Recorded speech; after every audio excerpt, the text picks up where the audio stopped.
cual él no cree que existe. Pero para procesarlo, él tiene que admitir que sí existe. Y si el profesor alguien quiere admitir que existe, que es el propio Dios, el tipo tiene que estar loco. ¿Y sabe qué, hermano? Más loco está el juez que aceptó el caso.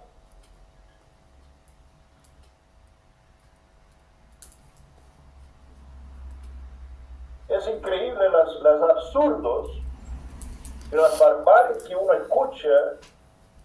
Aquí en Brasil, últimamente, algunos movimientos del LGBT estaban afirmando públicamente que Jesús era gay. Esos tipos no tienen idea de lo que están hablando, no tienen idea de lo que están diciendo. Esto no les va a salir barato. No les va a salir barato eso. Así, hermanos, la locura. En su locura los seres humanos proceden de esta manera e intentan argumentar con el Dios Todopoderoso. Y a propósito de esto, eso parece que no pasa solamente en nuestra generación. Esto pasó en los tiempos antiguos también. Vamos a volver a leer en Isaías. Y ahí te lo pueden leer otro texto, por favor. Ahora, Isaías 45.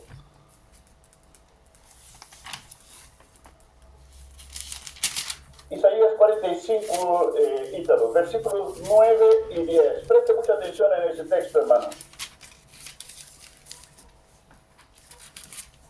Dice: ay del que pleitea con su hacedor, el tiesto con los tiestos de la tierra. Dirá el barro al que lo labra: ¿qué haces? ¿O tu obra no tiene manos?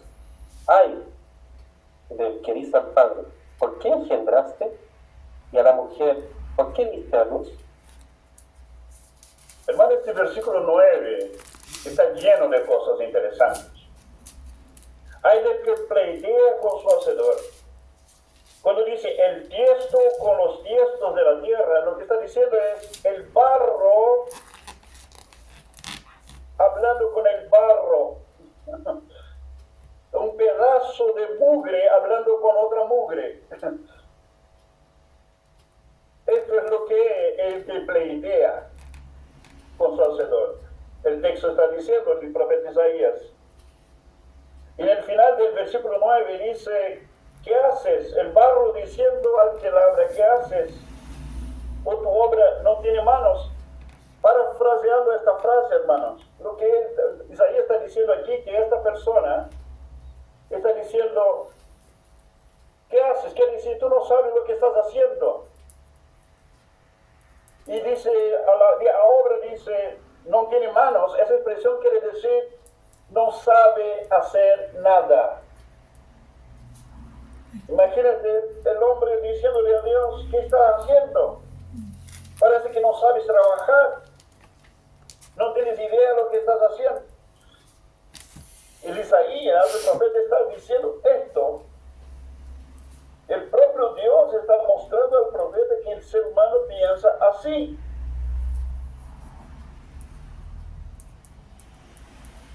Y sabe, las cosas se han sofisticado un poco más. Hoy día las personas también no dicen esto a Dios. Algunos sí. Pero hoy día la cosa está un poco más disfrazada. La gente dice, pero si Dios es un Dios de amor, si Dios es tan bueno,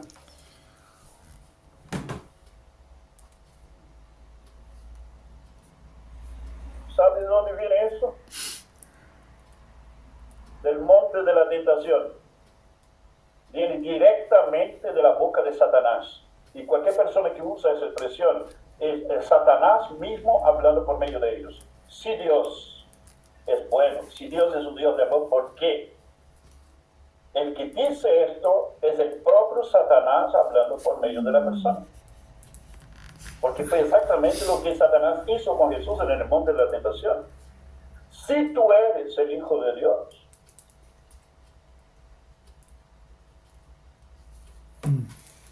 ¿Ya? Debemos estar muy atentos con estas cositas que parecen normales, parecen sencillas, parecen inofensivas, pero no lo son. Aquí en ese texto, en el versículo 21, hermanos, volviendo al capítulo 9 de Romanos, el versículo 21, ¿o no tiene potestad el alfarero sobre el barro para hacer de la misma masa un vaso para honra y otro para deshonra? Es interesante tener mucho cuidado cuando vemos ese texto. Primeramente, aquí nosotros vemos la misma locura, mira bien, figurada en el barro en las manos del alfarero. Es la figura, el barro en las manos del alfarero. Y esto nos recuerda al mismo tiempo de que el hombre fue hecho del polvo de la tierra. El hombre es barro. Es barro. Podríamos decir que Dios fue el primer alfarero. Ahora, como nosotros podemos ver también en el texto, hermanos, mira bien, con mucha atención esto. ¿Cómo podemos ver en el texto? El alfarero aquí es figura de Dios. Figura de Dios. Y como tal, es muy importante destacar que el texto, hermanos, mira bien, que el texto, mira la sutileza de esto. El texto no está afirmando que Dios hizo vasos de deshonra. El texto, repito, no está afirmando que Dios hizo vasos de deshonra, sino que solamente afirma el derecho soberano que Dios tiene de hacerlo si así lo quisiera.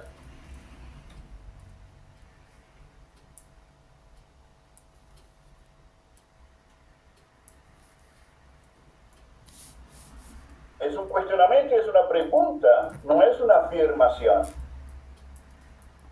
Sí. Voy a repetir eso porque es muy importante. El texto no está afirmando que Dios hizo vasos de deshonra, sino que solamente afirma el derecho soberano que Dios tiene de hacerlo si así lo quisiera.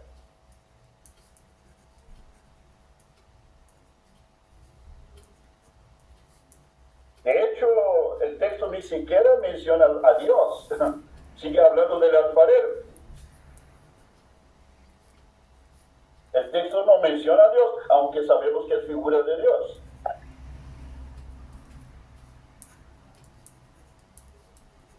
Además, hermanos, la evidencia o las evidencias de que Dios no hizo vasos de deshonra es que Él no necesitaba hacerlo. Y les digo por qué. Yo creo que todos ustedes lo saben por qué.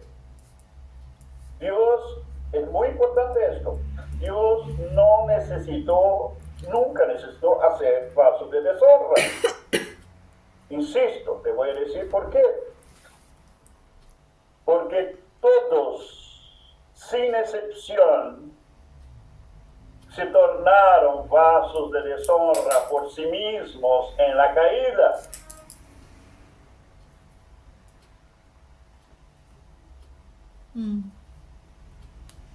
Todos se tornaron vasos de deshonra en la caída, al corromperse, al estar bajo condenación, bajo juicio, bajo la ira de Dios y en un estado de muerte espiritual.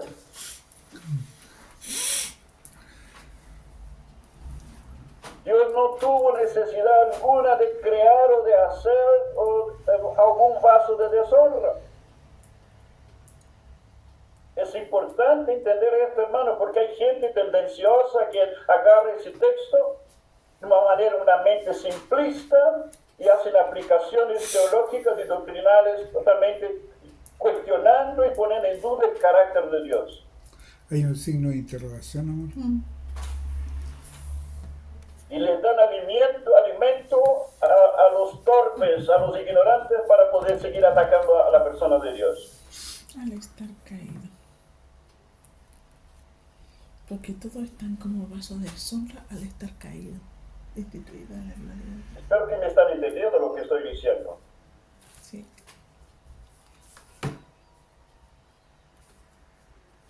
Todos se tornaron vasos de deshonra por sí mismos en la caída, al corromperse, al estar bajo condenación, bajo juicio, la ira de Dios, en un estado de muerte espiritual. Y para no quedar ninguna duda, vamos a leer textos que ustedes ya conocen. A ver, necesito, además de Ítalo, alguien más que me pueda ayudar con la lectura de texto. Hermano Daniel, ok. Daniel, primero, Ítalo, lee para nosotros Romanos capítulo 3, Ítalo, capítulo 3 de Romanos, versículo 10 al 19.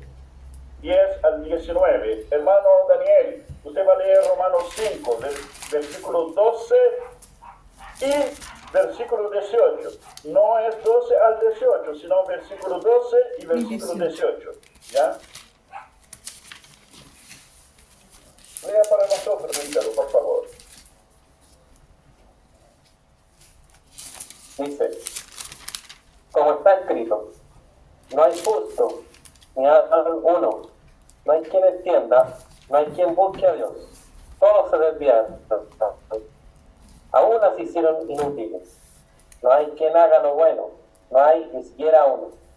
Sepulcro abierto es su garganta, con su lengua engañan, veneno de áspides hay debajo de sus labios. Su boca está llena de maldición y de amargura. Sus pies se apresuran para derramar sangre. Quebranto y desventura hay en sus caminos. 12 y 19. Y no conocieron camino de paz. Y No hay 18. temor de Dios delante de sus ojos. Pero sabemos que todo lo que la ley dice, lo dice a los que están bajo la ley, para que toda boca se cierre y todo el mundo quede bajo el juicio de Dios. Parece que no hay ninguna duda sobre esto. Hermano Daniel. Amén.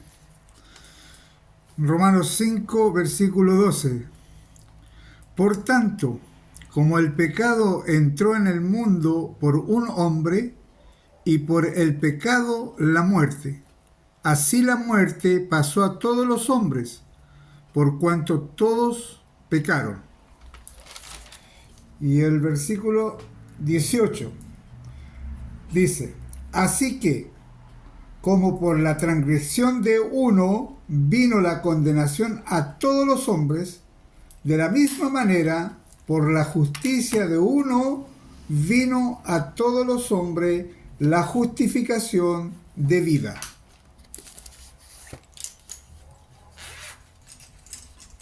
¿Hay alguna duda sobre ese punto, hermanos? No. Que Dios no hizo vasos de deshonra.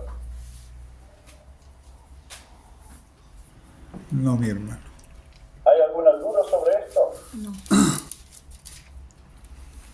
Espero que no.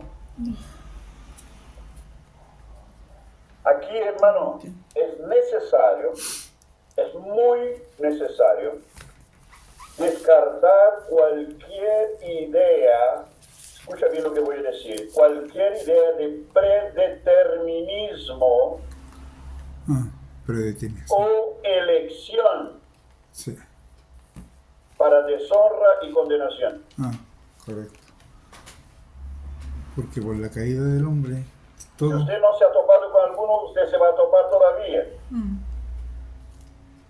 Con algunos que afirman que algunos fueron elegidos, predeterminados para salvación, No. lo que no sería equivocado,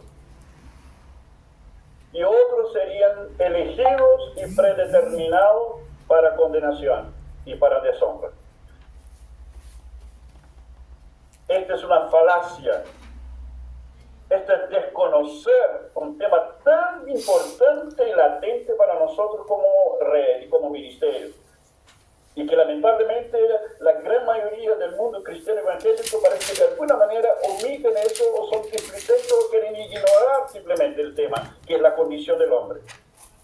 Y por no entender la condición del hombre se pierden en doctrinas como esta.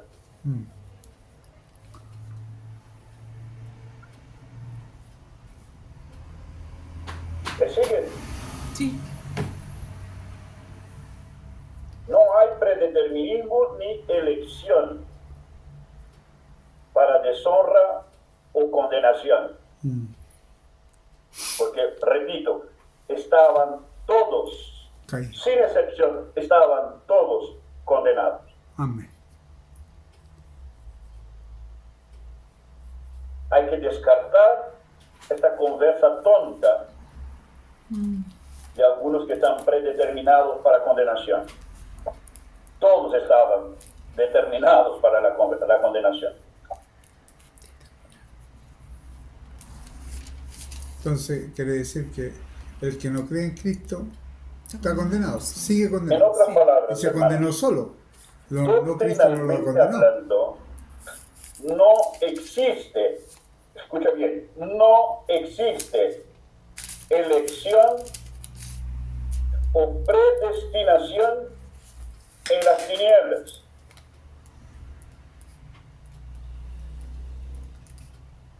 Repito, no existe elección o predestinación en las tinieblas, solamente en la luz.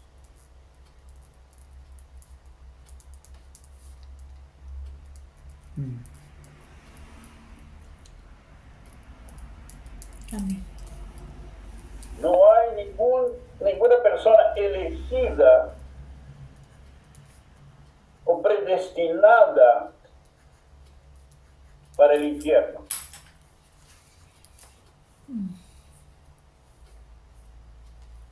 Es todo lo contrario. Todos estaban yendo al infierno, sin excepción. Todo está.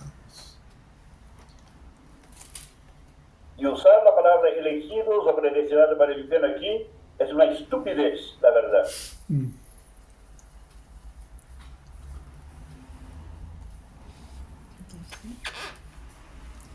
Y hablan de elegidos y predestinados para la condenación como si Dios estuviera haciendo esto.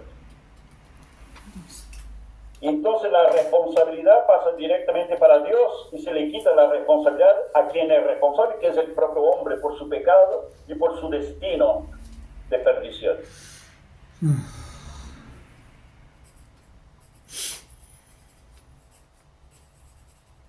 Estas tonteras es muy simple, la verdad, descartar esas tonteras.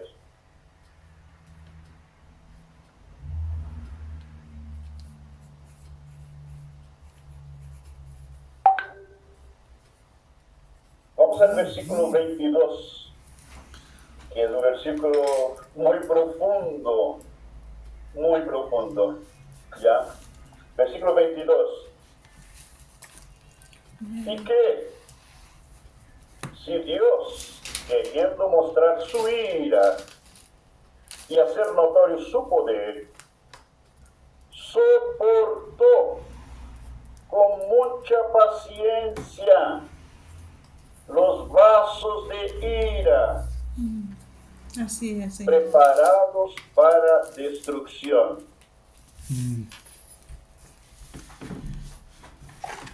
Así como el otro, ese texto debe ser considerado con mucho cuidado, hermanos, porque también ese texto ha sido objeto de interpretaciones torpes, interpretaciones tontas y torpes, la verdad.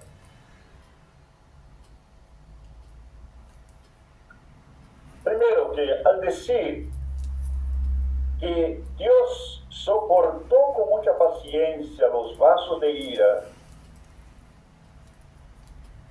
es otra evidencia de que Dios no hizo estos vasos de ira.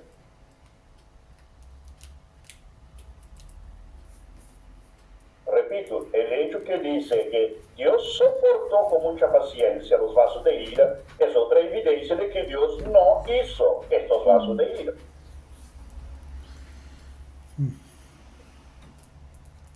Esa expresión soportó, hermanos, ahí después con Carlos ustedes van a ver en el texto que van a recibir la próxima semana, es el griego phero, que significa que Dios toleró, significa que Dios resistió toleró y resistió con mucha paciencia. Y la palabra paciencia aquí es macrotimia, que significa, que traduce, hermanos, una expresión aún mejor que paciencia, que es longanimidad. No sé cuántos de ustedes están familiarizados con esa expresión longanimidad. Sí, Señor. A mí me encanta la expresión que se usa en inglés para traducir longanimidad, ¿saben? En inglés dice long suffering, que quiere decir que soporta con sufrimiento en manera prolongada. Es un sufrimiento soportado de manera prolongada. Long suffering. ¿Qué es la expresión en inglés para esta palabra Long usada aquí, suffering. macrotimia? Porque hoy día el término paciencia para nosotros está tan diluido en su significado, en sus diferentes sentidos, que sería muy fácil para nosotros humanizar la paciencia divina.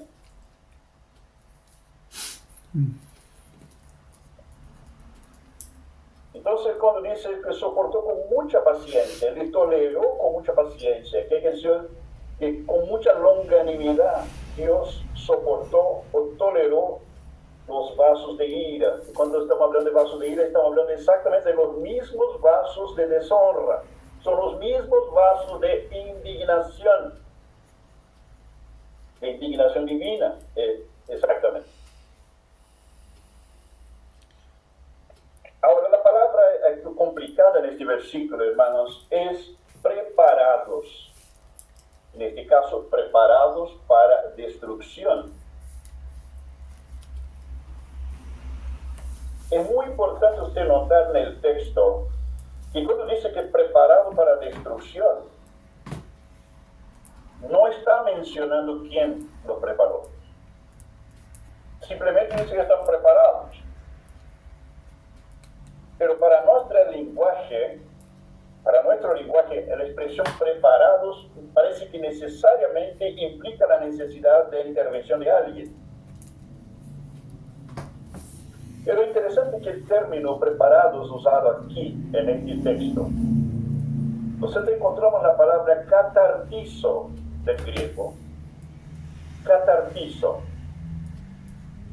Y esta expresión catartizo, hermano, sería como decir lo siguiente: vasos completados para destrucción, vasos aptos para destrucción, o vasos ajustados para destrucción, vasos constituidos para destrucción, o vasos equipados para destrucción, o también vasos perfeccionados para destrucción.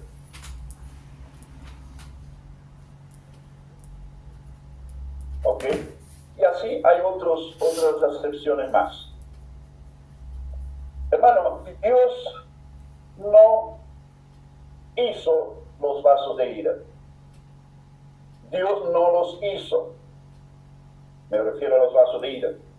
Y otra cosa, Dios no los preparó para destrucción. No fue Dios que los preparó para destrucción.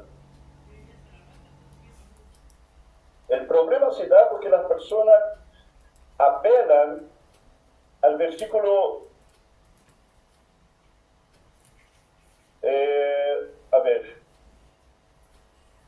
al versículo 21. Cuando alguien habla de vasos preparados para destrucción, las personas necesariamente lo vinculan con el versículo 21, donde afirma, creo que les dijimos, que Dios, aquí el texto afirma la soberanía de Dios, que si Él quisiera hacerlo, Él podría hacerlo, pero no está diciendo que lo hizo. ¿Ok? Ese es el gran problema. Entonces, esta expresión preparados tiene todos estos significados que acabo de mencionarles. Y si nosotros leemos no solamente el propio apóstol Pablo que dijo esto, el propio apóstol Pablo que dijo esto, así como también Pedro, lo que ellos dicen realmente acerca del carácter de Dios frente a esta realidad, es totalmente lo contrario. Y vamos a leer. Necesito, ¿quién va a leer? ¿Quién más va a leer? Daniel. Otro más. Si quiere. Ok, Hugo. Daniel, tú vas a leer, por favor, en Primera Tesalonicenses capítulo 5, versículo 9. Primera Tesalonicenses 5, versículo 9. Hugo, tú vas a leer para nosotros Segunda de Pedro, capítulo 3. Segunda de Pedro 3, del versículo 7 al 9. Aquí vamos a ver en esos textos, hermanos, Primera Tesalonicenses. Sí, de que 5, Dios 9. nunca en ningún Cinco, momento ha nueve. preparado vasos de ira. 5. Sí. Porque Capítulo los 5. textos muestran el carácter de Dios totalmente al contrario de esto. Puede leer, Daniel, por favor. Ya. Primera de Tesalonicenses 5, versículo 9, ¿verdad? Sí, Ya. Porque no nos ha puesto Dios para ira, sino para alcanzar salvación por medio de nuestro Señor Jesucristo. Dios no nos ha puesto para ira. Dios no fabricó esta condición, la cual se encuentra la humanidad bajo la ira de Dios. Dios no fabricó esta situación. El hombre la provocó, el hombre la creó, esta condición, no Dios.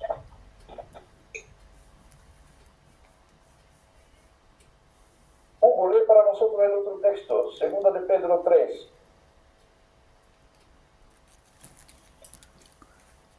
Segunda de Pedro 3, del 7 al 9 dice: pero los cielos y la tierra que existen ahora están reservados por la misma palabra, guardados para el fuego en el día del juicio y de la perdición de los hombres impíos. Mas, oh amados, no ignoréis esto, que con el Señor un día es como 1000 años y 1000 años como un día.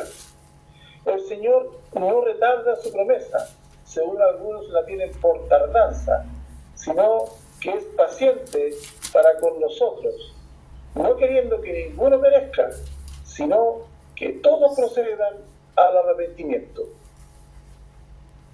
Amén. La pregunta es, ¿será verdad? Por lo menos Pablo y Pedro están de acuerdo.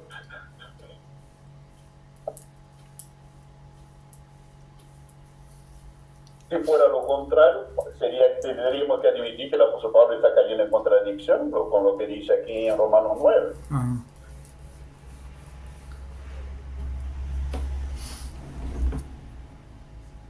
Hermanos, aunque la primera impresión que podemos tener es la que Dios fue quien preparó para destrucción, aunque fuera esta la primera impresión, tendremos que preguntarnos lo siguiente: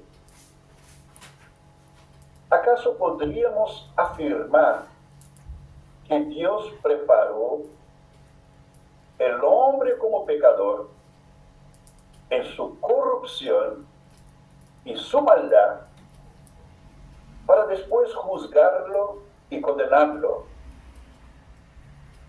por esos mismos pecados?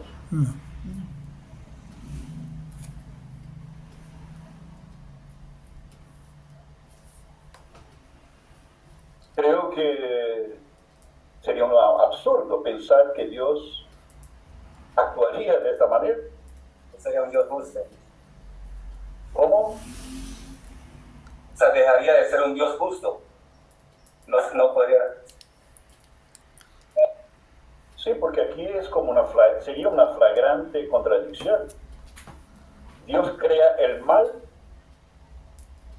y después juzga y condena este mal Dios amado. que él mismo creó.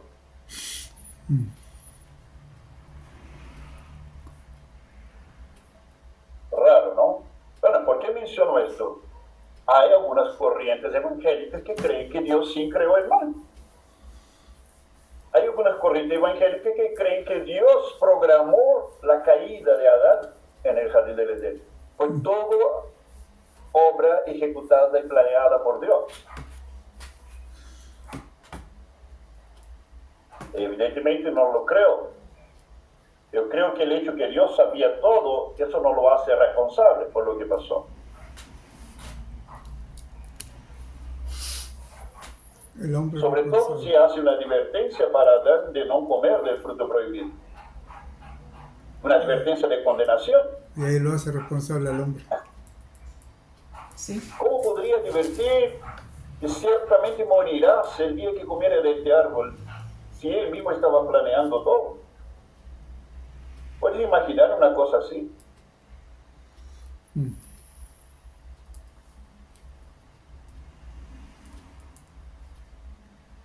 Sería como admitir, hermanos, que el estado de condenación, de maldición a cual se encuentra la humanidad fue todo plan de Dios.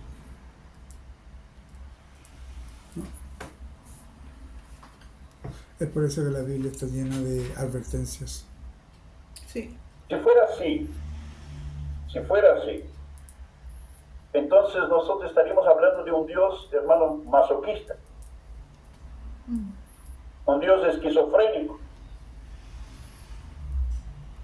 creador del mal, un mal que él mismo condena y sufre las consecuencias de este mal.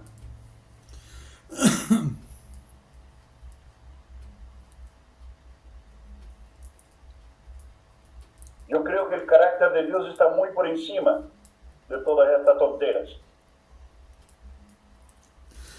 El carácter perfecto de Dios está muy por encima de todo cuestionamiento. Nosotros sabemos que no es así, Sí, sí. pues hemos conocido y hemos servido a un Dios santo, perfecto, justo en todos sus conceptos. El carácter de Dios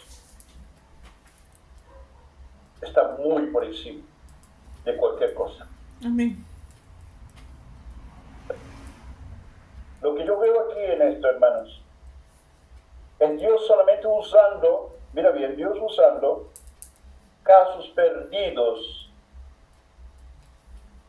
para el cumplimiento de su propósito soberano. Tal como lo hizo con Faraón. Faraón es un caso perdido que Dios utilizó para manifestar su poder, para manifestar su ira. Como ya les dije, Faraón no era una blanca paloma que Dios arbitrariamente agarró y hizo con que se condenara. No, ya estaba condenado. ¿Se acuerdan de eso? También es de los caídos. En otras palabras, Dios endureció lo que ya estaba endurecido. Líbranos de ellos, Señor. Recordando eso. Y lo que pasa aquí en ese texto es exactamente lo mismo que aconteció con Faraón. Si tú analizas el texto, es exactamente lo mismo. Dios usando un caso perdido como Faraón, también para mostrar su ira y dar a conocer su poder. ¿Por qué no?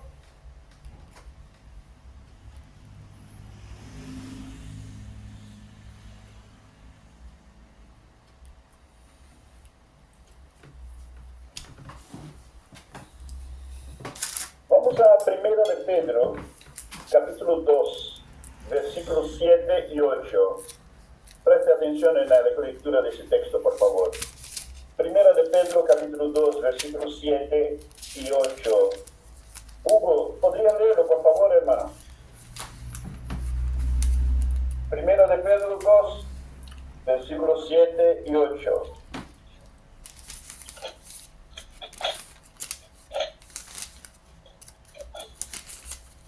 Voy.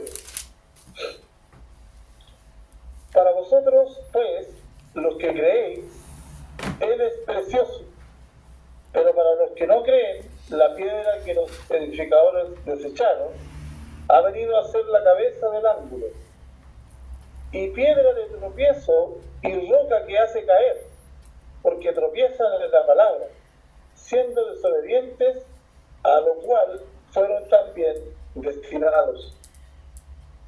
Cristo es piedra de tropiezo. Pensé que era piedra de salvación.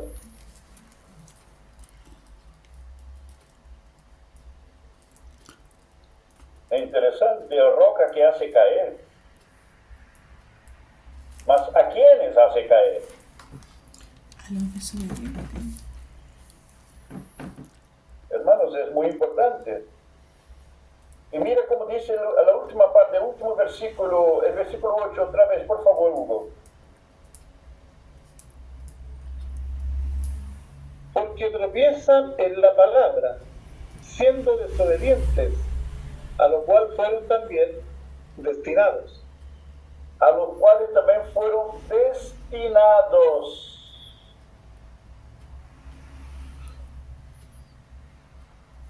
Es importante entender el significado de esta palabra destinado. No hay que confundir la expresión destinado, hermanos, que titemi en el griego, la palabra destinado es titemi, que significa apuntado, ordenado, Primera de Pedro establecido y así por 2, delante. del 7 y 8. No hay que confundir destinado con predestinado. Hay una gran diferencia. Predestinado es destinar con anticipación. ¿Ya? Bueno, cuando hablamos de destino, déjame hacerles una pregunta. ¿Cuál es el destino de aquel que nunca va a creer en Cristo? El infierno.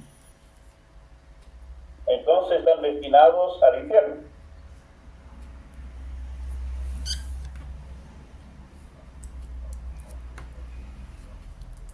¿Cuál es el destino de todo aquel que es desobediente, incrédulo? El infierno. Entonces está destinado al infierno.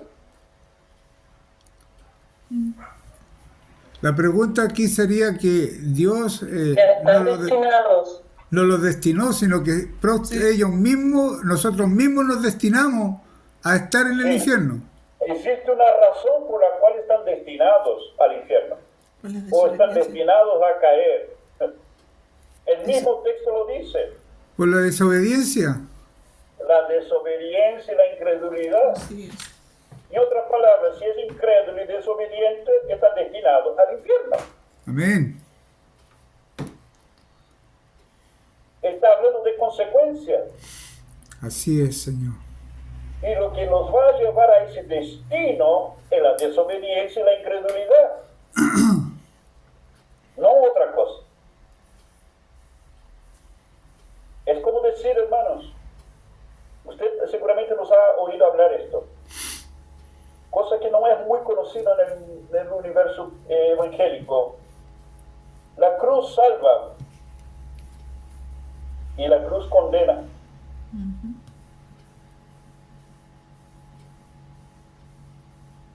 Difícilmente eso va a ser procesado por una mente religiosa, que la cruz de Cristo condena a alguien. No. Es lo mismo que decir que Jesucristo es la roca que hace caer, Ujú. que hace tropezar. A los que no creen. Sí. Es lo mismo. Esta roca es para levantar a unos y para derribar a otros. 7 y 8.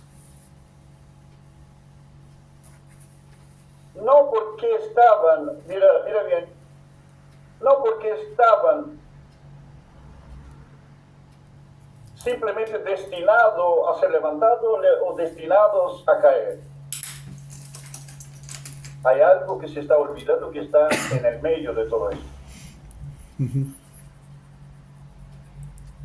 Porque son incrédulos y desobedientes. Por eso el destino es caer, el destino es el infierno, no otra cosa.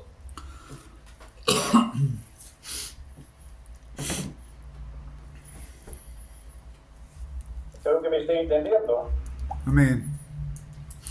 Según el apóstol Pedro, hermanos, los que cayeron, mira bien, los que cayeron, según Pedro, la lectura que fue hecha recién, no estaban, mira bien, destinados a no creer. No estaban destinados a no creer.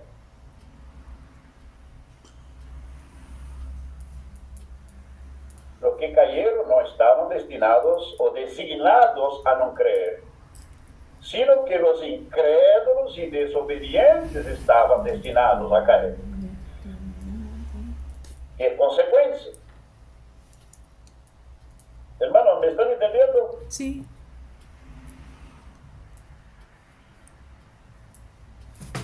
¿Por qué? ¿Por qué menciono esto? Porque por esas mentes tendenciosas, lo primero que se les ocurre es pensar que estaban destinados a no creer. Y no es lo que el texto dice. No.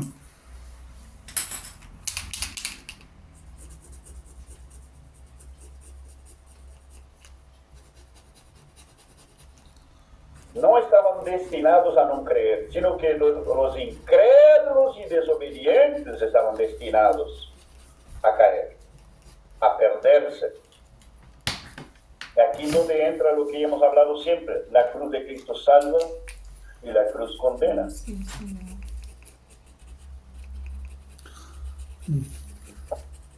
El juicio del ser humano de condenación eterna, hermano, ¿sabe dónde aconteció? En la cruz, en el momento que Jesús muere en la cruz del Calvario. Juan capítulo 12, versículo 31.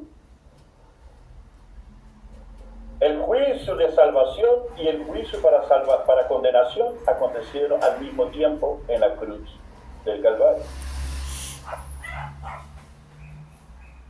El mundo entero fue juzgado en la cruz.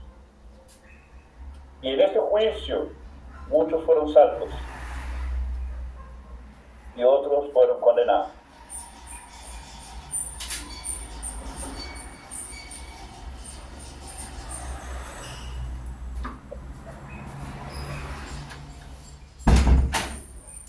Hermanos, ¿entendieron este punto? Sí, Señor. Gracias. Ok, vamos a leer otro texto. Primera Tesalonicenses. Voy a pedir, Ítalo, si puedes leerlo. Primera Tesalonicenses capítulo 2. Primera Tesalonicenses 2, versículos 15 y 16, por favor.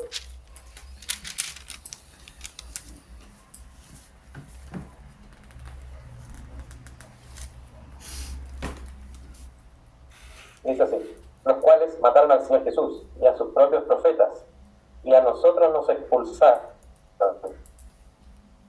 y no agradan a Dios, y se oponen a todos los hombres, impidiéndonos hablar a los gentiles para que éstos se salven. Así colman ellos siempre la medida de sus pecados, pues vino sobre ellos la ira hasta el extremo. Mira bien la expresión que dice el apóstol Pablo aquí. Pablo está hablando a los tesalonicenses sobre la persecución que sufrían él y sus compañeros de parte de los judíos por predicar a Cristo.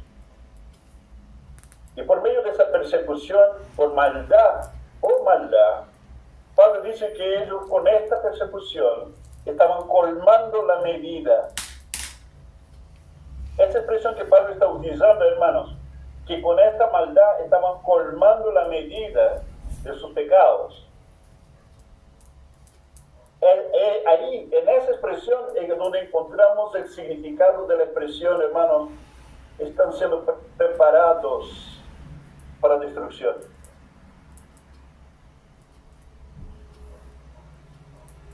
Dice, cada maldad que cometen, cada acto de maldad, Pablo está diciendo, están sumando más y más sus pecados y su maldad, están colmando la medida. Hasta cuando llegue a cierto momento, va a quedar totalmente colmado y se les va a venir el mazo encima.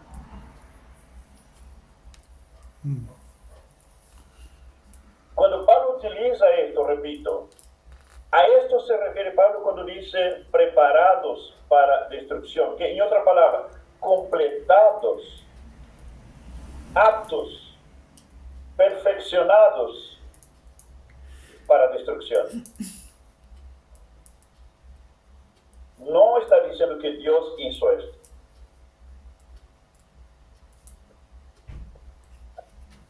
Hermanos, ¿da para entender lo que estoy diciendo? Sí, sí. Amén. Amén. Jesús utilizó también esa expresión sobre los judíos en su tiempo, que estaban colmando la medida de sus padres por su maldad, por sus pecados. Está diciendo, ustedes están amontonando, están ahorrando mucho pecado. Están sumando y amontonando pecados. Y esto va a seguir aconteciendo hasta que a la medida esté colmada plenamente. Y vendrá juicio sobre ustedes. ¿Qué quiere decir? Están siendo preparados para destrucción.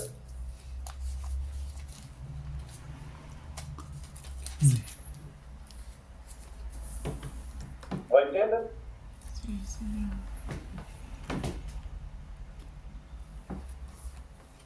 En Judas, capítulo 4, vamos a encontrar otra referencia parecida. En el libro de Judas, allá, antes del Apocalipsis, versículo 4, también utiliza ese término de destinados. ¿Ok? Alguien lea, por favor, el primero que lo encuentre, Judas 4. Es un puro versículo. Amén. Porque algunos hombres han entrado hermano. ¿Ah? Está sin audio. Perdón. ¿Quién va a leer? Ahora, Judas 1:4. Porque algunos hombres han entrado encubiertamente, los que desde antes habían sido destinados para esta condenación, hombres impíos que convierten en libertinaje la gracia de nuestro Dios y niegan a Dios, el único soberano y nuestro Señor Jesucristo. Es muy importante entender ese texto, que estos no estaban destinados a ser malvados, No. porque eran malvados, estaban destinados a condenación. No hay que confundir las cosas. No estaban destinados a ser malvados, sino que por causa de su maldad estaban destinados a condenación, por ser malvados.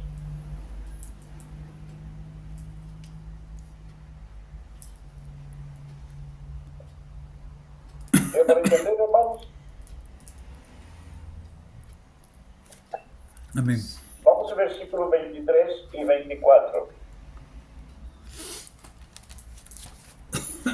Y para hacer notorias las riquezas de su gloria, las mostró para con los vasos de misericordia, que Él, aquí vemos la intervención de Dios, vasos que Él preparó de antemano para gloria. El texto es explícito. Aquí dice que Dios preparó estos vasos, los vasos de misericordia. A diferencia, lógicamente, del texto que vimos anteriormente.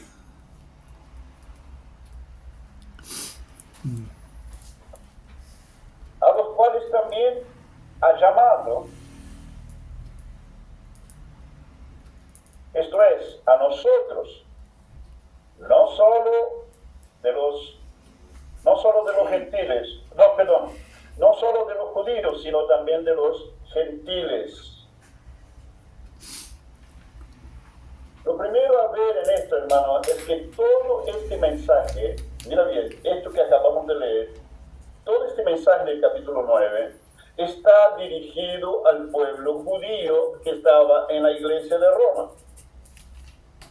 Aunque las conclusiones de todo lo que Pablo dice incluyen también a los gentiles. ¿Ya? Podemos ver eso en el versículo 24. A los cuales también ha llamado, esto es, a nosotros, no solo de los judíos, sino también de los gentiles.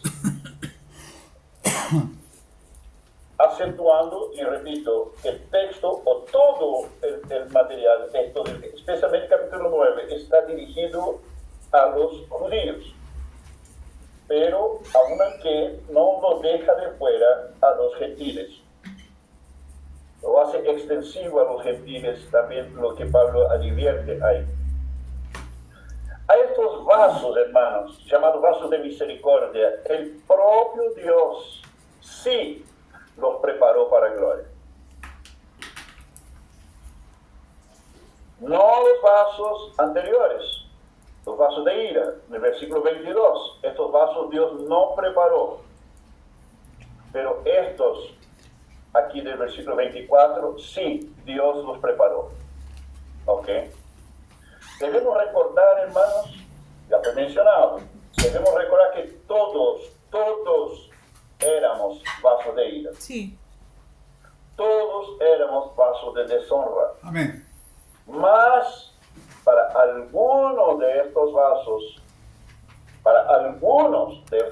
Dios usó de misericordia. Aquí donde entra lo que nosotros hablamos siempre de la elección. Elegidos, los escogidos de Dios. En este caso, elegidos o escogidos para salvación. Esto sí es bíblico. Escogido, elegido para salvación. No predestinado para salvación. No existe esa expresión en la Biblia. Solo para recordar. Entonces, estos vasos sí Dios los preparó. Y aquí nosotros podemos ver claramente, a través del versículo, volviendo al versículo 15 y 16, hermanos. Pues a Moisés dice, tendré misericordia del que yo tenga misericordia y me compadeceré del que yo me compadezca. Así que no depende del que quiere ni del que corre, sino de Dios que tiene misericordia. En otras palabras, Dios extiende misericordia a quien quiere. Y eso es lo que nosotros estamos viendo aquí, en este versículo 24, hermano, 23 y 24. No debemos temer esta expresión, escogidos de Dios, elección para salvación, porque eso sí es bíblico. Esto sí es bíblico.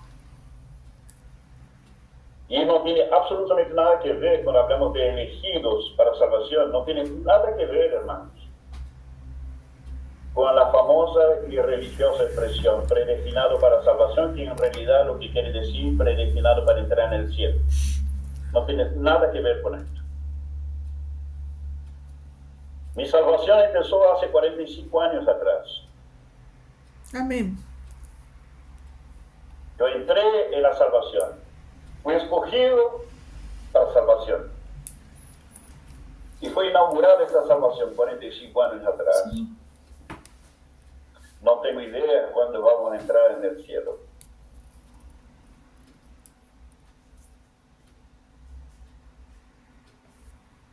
No tiene que ver con predestinado para entrar en el cielo. No. Se torcer, eso se llama iniquidad o iniquidad. Torcer o forzar la palabra de Dios, decir lo que no está diciendo.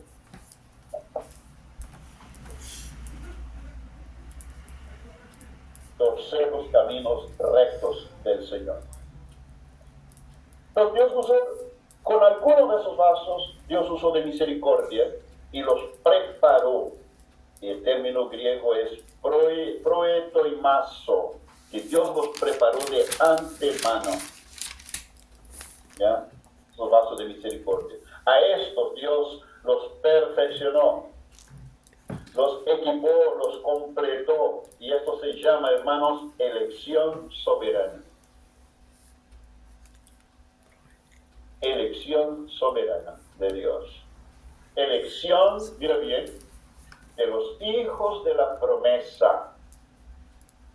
Elección de los hijos de la promesa, de entre judíos y de entre gentiles también. Aunque el mensaje está dirigido a los judíos, pero es para dejarle claro que los gentiles no quedan afuera del plan. Y para terminar, hermanos, vamos a ver los dos últimos versículos, 25 y 26. Como también en Oseas dice, llamaré pueblo mío al que no era mi pueblo y a la no amada, amada. Y en el lugar donde se les dijo, vosotros no sois pueblo mío, allí serán llamados hijos del Dios viviente. ¿Se cuánto?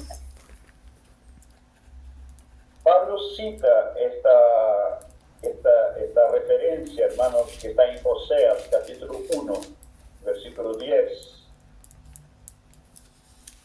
Y Pablo cita esto en referencia, curiosamente, puede parecer, a primera impresión, puede parecer que el texto está hablando de los gentiles.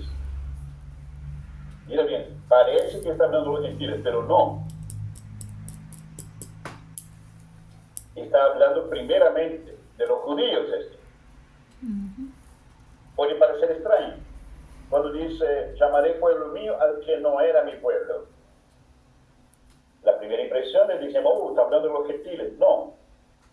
Está hablando de judíos y gentiles, de ambos. Insisto, la referencia viene de Oseas, capítulo 1, versículo 10, y ahí está muy claro.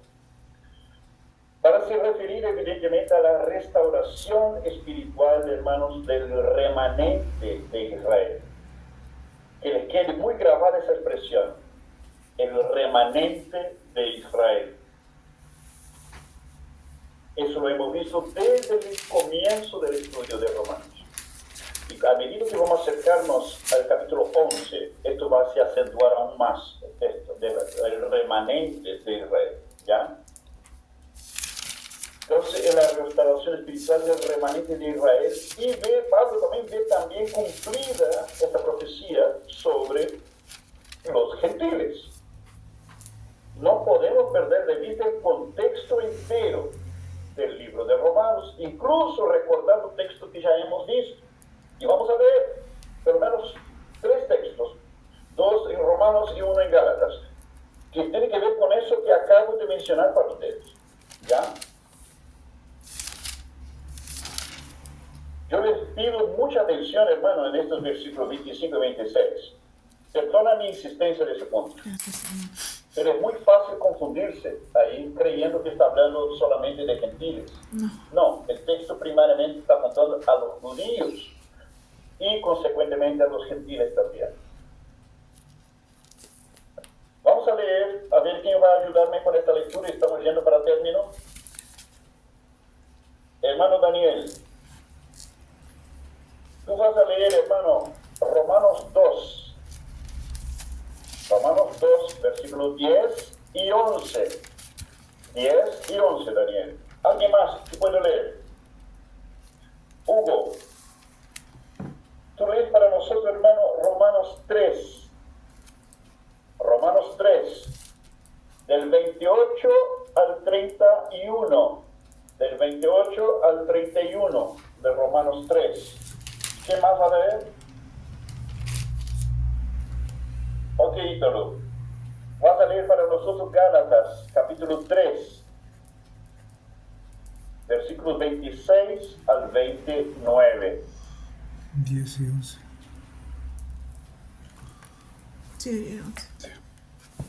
Con la lectura de todo eso, vamos a estar terminando nuestro estudio para hoy día, hermanos. Y vamos a dejar un momento si alguien tiene alguna pregunta, algún comentario, algún agregado que quiera hacer, está muy bienvenido. Ok, Romanos 2, hermano Daniel. Amén. Pero gloria y honra y paz a todo el que hace lo bueno, al judío primeramente y también al griego, porque no hay acepción de personas para con Dios. Vamos a ver ese tipo de expresión a lo largo de todo el libro de Romanos, hermano. Porque no hay acepción de personas para con Dios. Hablando de judíos, en este caso griegos, pero hablando de gentiles en realidad. Ok, Romanos 3, Hugo, por favor, 28-31. Concluimos pues que el hombre es justificado por fe sin las obras de la ley. ¿Es Dios solamente Dios de los judíos? ¿No es es también Dios de los gentiles? Porque Dios es uno y Él fortificará por la fe a los de la circuncisión y por medio de la fe a los de la incircuncisión. Hasta el 31. Luego, por la fe, invalidamos la ley en ninguna manera. ¿Perdón? Hasta el 31. Sí. Luego, por la fe, invalidamos la ley.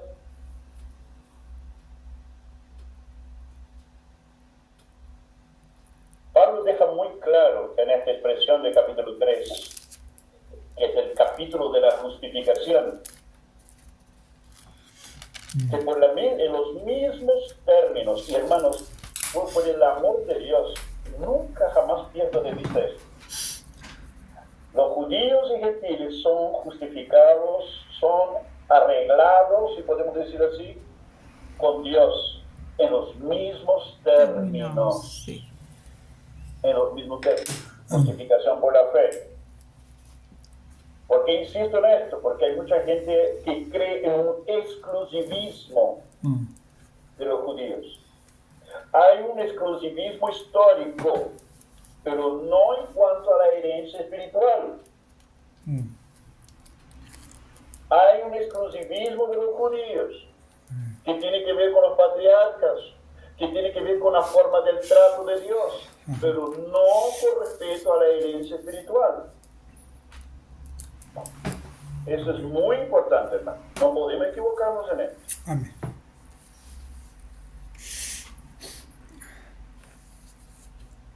Gálatas 3, quítalo.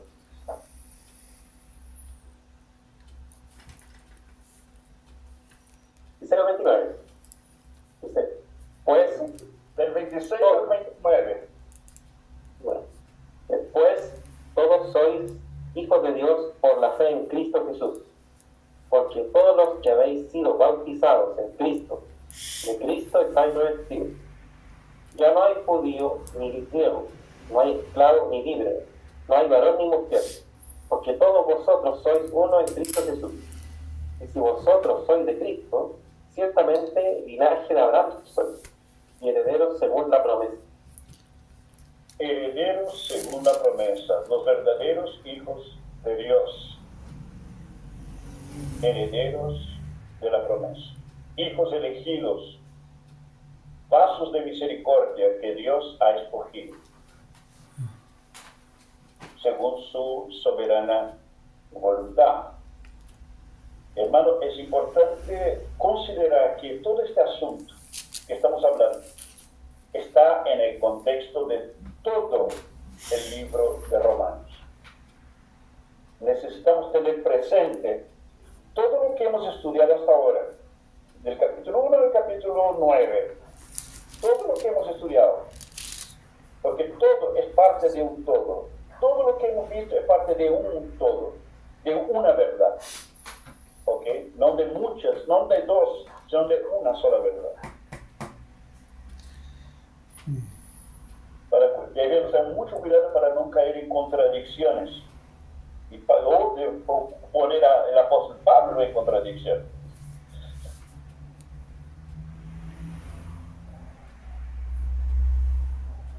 Amén. ¿Alguna pregunta, algún comentario?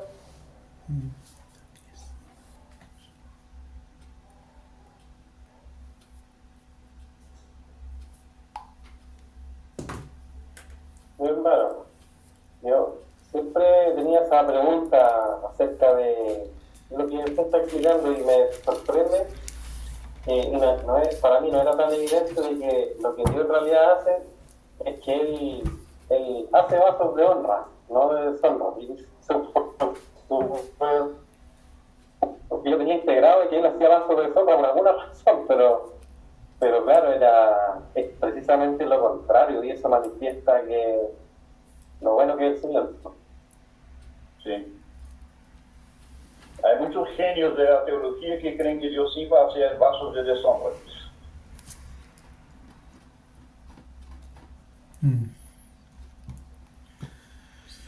Lo único sorprendente es que como casi obvio, pero para mí no lo era tanto, de que en realidad todos inicialmente, todos son vasos de deshonra.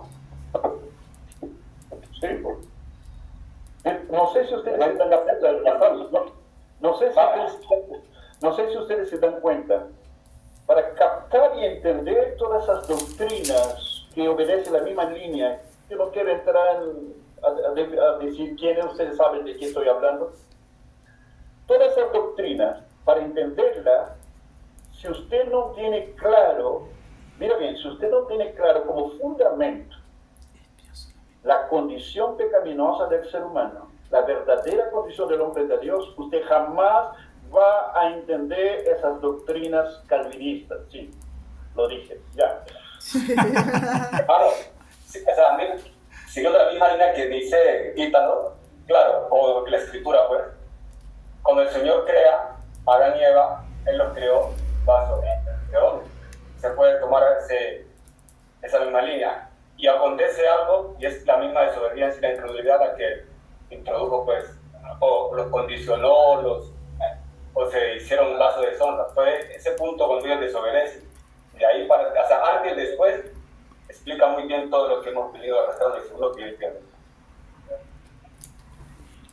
Y hermanos, escúchame bien esto. Voy a decir una verdad que ustedes ya lo saben, pero tal vez llega hasta como revelación para ustedes, pero es una verdad que ustedes ya lo saben.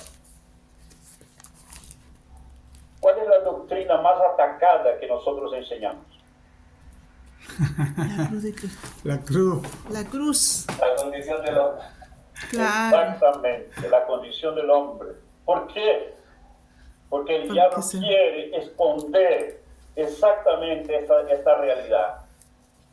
Porque mientras él esconda esta realidad, el ser humano va a seguir atacando, cuestionando a Dios y lo que Dios hace.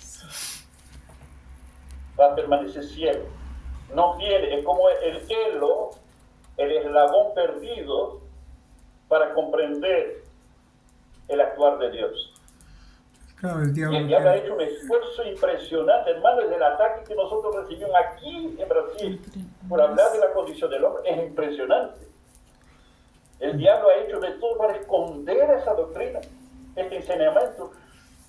La gente no acepta, y los que más rechazan esto es el pueblo evangélico. Son los que más colaboran con Satanás para esconder esta realidad de la condición del hombre frente a Dios. Y mientras escondan esto, la gente va a estar tanteando en las oscuras con respecto a doctrinas como esta que estamos hablando.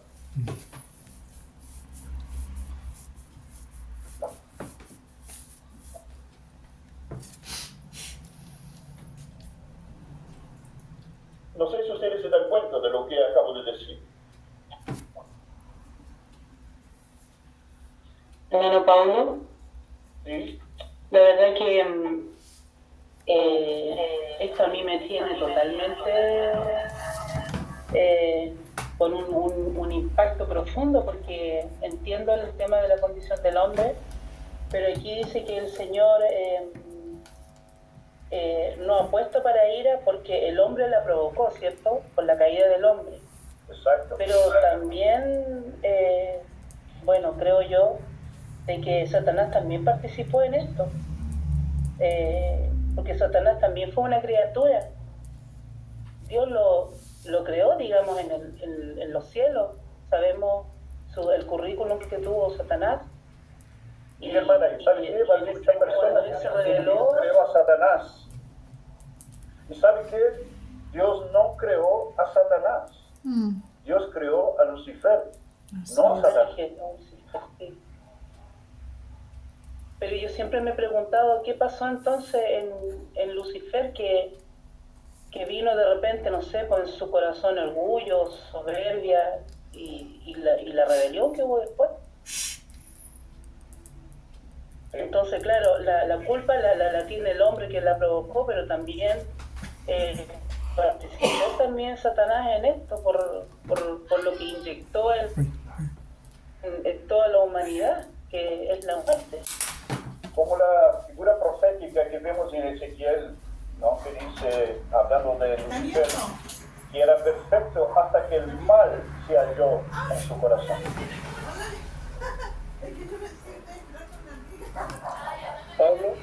consulta.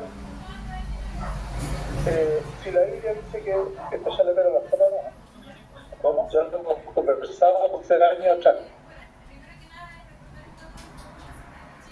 Si la Biblia dice que Dios creó todas las cosas, visibles e invisibles, todas las cosas, en los cielos, por diseño, Dios crea a Lucifer de una forma espectacular. ¿Cómo nace el mal? No podemos atribuirle a Satanás el poder creativo de algo.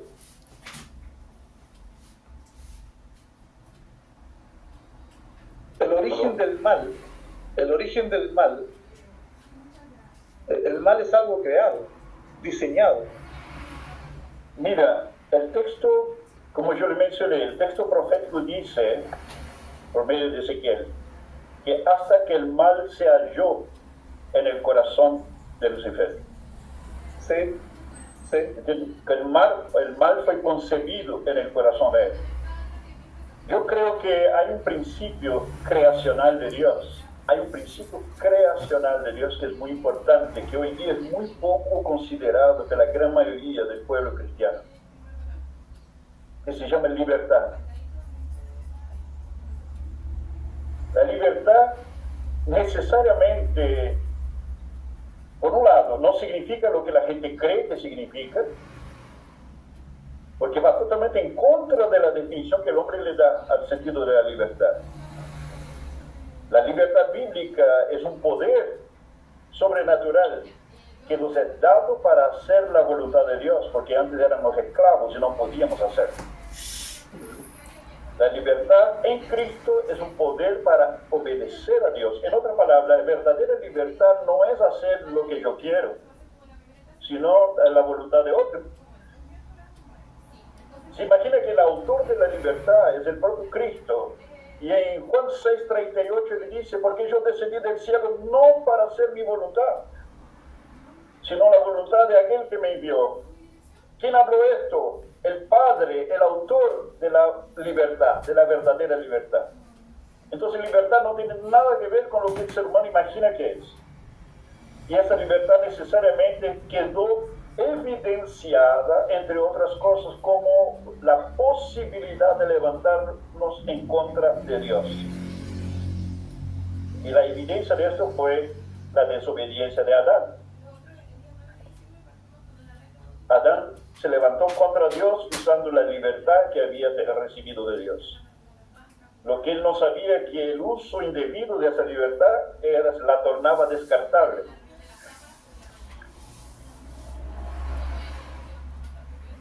Todo su tiempo él hizo lo que Dios quería.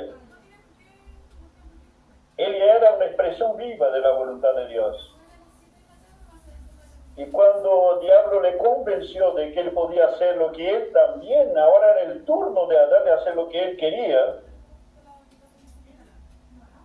terminó no haciendo ni la voluntad de Dios ni la voluntad propia, sino la voluntad de Satanás. Y perdió la libertad. La libertad se arruinó, se destrozó, se destruyó ahí. Y la humanidad inauguró la esclavitud. La esclavitud espiritual. Por tanto, la libertad necesariamente implica, ya con las evidencias bíblicas que tenemos, la posibilidad de levantar en contra del propio Dios que nos dio la libertad. Fue lo que Adán hizo y fue exactamente lo que Lucifer hizo.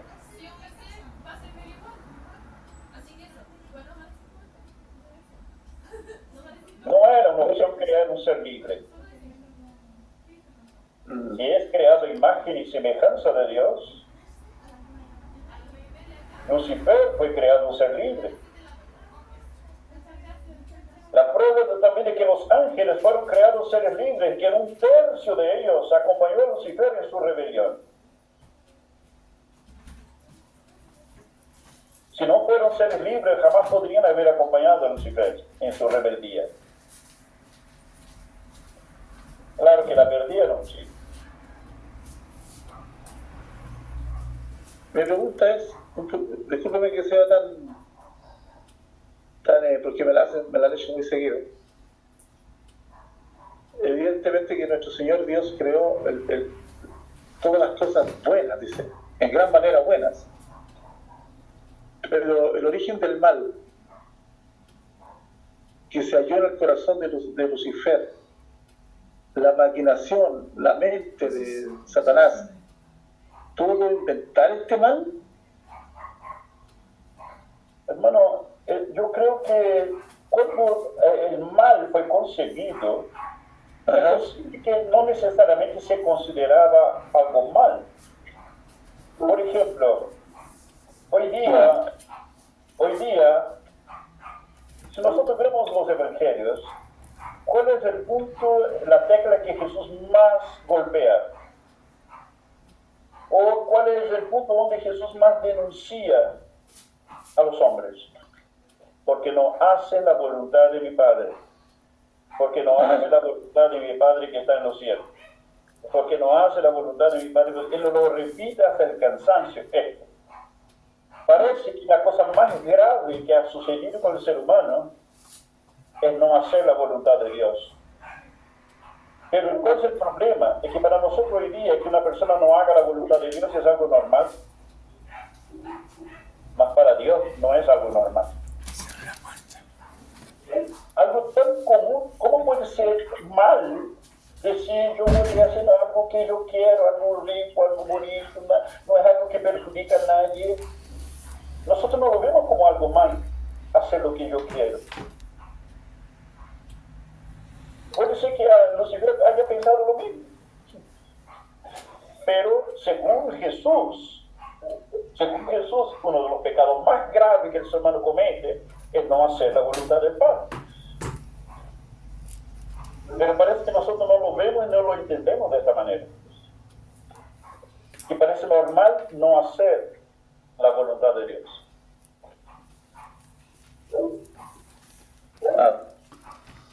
Gracias, hermano. Entonces, hermano Pablo, Sí, hermano. entonces en esto que Lucifer maquinó en su libertad que Dios le dio hacer el mal, ¿Cómo? Revelarse. en la libertad que Dios le dio a Lucifer y a los ángeles, Lucifer maquinó en su corazón hacer el mal, no hacer obediente a Dios. Cambió la palabra mal por hacer su propia voluntad. Exactamente, Hacer lo eso, que le dio la gana. eso, no obedecer a Dios. No, cámbialo por que Lucifer hacía la voluntad de Dios y de repente él no quiso hacer la voluntad de Dios, sino la voluntad Se propia. reveló. Ya, No suena tan mal, ¿cierto? correcto. Pero fue exactamente el mal que él causó fue eso. Ya. Y que Jesús más denuncia Sí, entre los hombres. correcto. ¿Es peligrosa entonces la libertad en Cristo? Claro que es. Amén. Gracias, hermano. Es por eso, hermano, es por eso que la apostasía sí existe. Los que no creen en la apostasía, lo que están afirmando es que Dios te agarra de tal manera que no tiene cómo perderte y condenarte, ya que estás salvo. Ah, Parece que puede con usted, puede conmigo, pero no pudo con Adán. ah. Qué arrogante suena. Dios no pudo, no tuvo fuerza para asegurar a Adán en la salvación, en su perfección. Mi hermano, qué arrogante suena. Qué arrogante suena el que piensa que no existe la apostasía. Exacto. Bueno, y también qué hacer con las toneladas de texto bíblico que hablan del tema. Ah, Señor, tenga misericordia. gracias, Señor. Hermano Pablo, de lo que alcancé a escuchar y todo, muchas gracias, hermano. Pero quería compartir algo respecto a lo que estaba hablando usted ahora. Se me viene a la memoria el texto bíblico cuando dice: Señor, en tu nombre hicimos esto. Señor, en tu nombre hicimos milagros, en tu nombre profetizamos, y el Señor dice la palabra que en aquel día le dirá: apartados de mí, hacedores de maldad, no os conozco. Aún ellos tenían que obedecer, hicieron lo que ellos quisieron, sin tomar en cuenta la voluntad de Dios. ¿Tendrá que ver con eso, hermano? Sí. Sí. Hacer la voluntad de Dios está por encima de cualquier otra gracia, encima de cualquier otro don que pueda existir, hermano.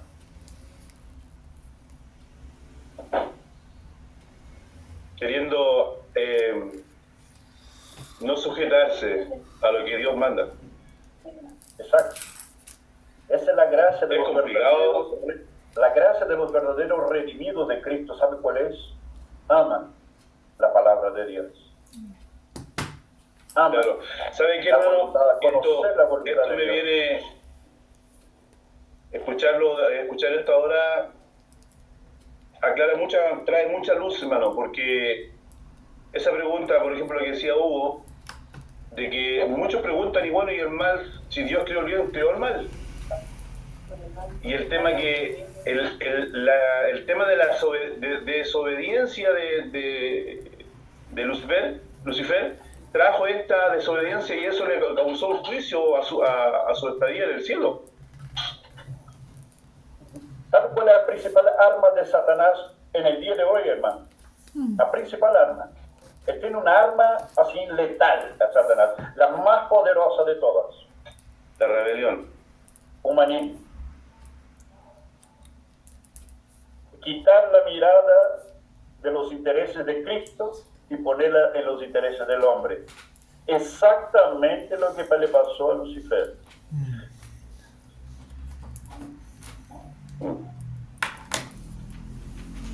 Amén. Gracias, hermano.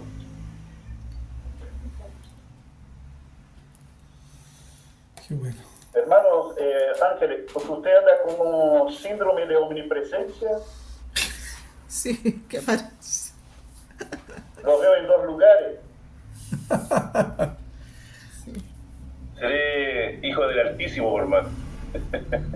Hermano, espere el cuerpo glorificado para poder hacer estas cosas, ¿no?